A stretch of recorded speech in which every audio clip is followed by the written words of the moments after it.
নমস্কাৰ, মই সংগীতা আৰু এই ভিডিঅ'টো হৈছে আপোনাৰ যোৱাকালিৰ ভিডিঅ' আৰু সৰস্বতী পূজা কেনেকুৱাকৈ গ'ল কমেণ্ট কৰি নিশ্চয় জনাব।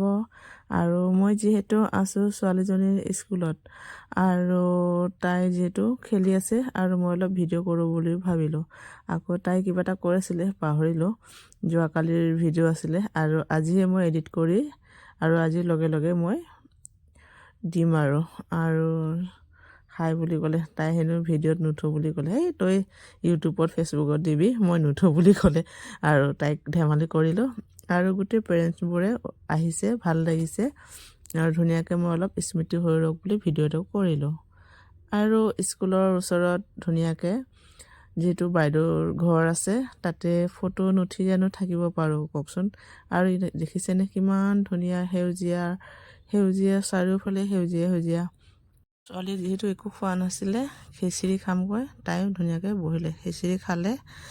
আৰু সৰস্বতী পূজাত গৈ যদি ফটো নুঠো হ'ব জানো।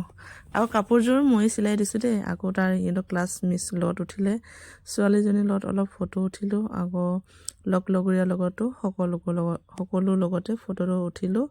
আৰু ফটোৱে মেইন নহয় জানো, সকলো জেগাত খালি ফটোৱে হৈ আছে আৰু ভাল লাগে, এটা স্মৃতি হৈ ৰৈ যায়। আৰু কাপোৰযোৰ মিক্স পাটৰ কাপোৰ, যিটো মই নিজে চিলাই দিছোঁ। আৰু কাৰোবাক যদি লাগে কমেণ্ট কৰিব, চিলাই দিব পাৰিম। এইখিনিয়ে আৰু নেক্সট ভিডিঅ'ত লগ পাম, বাই।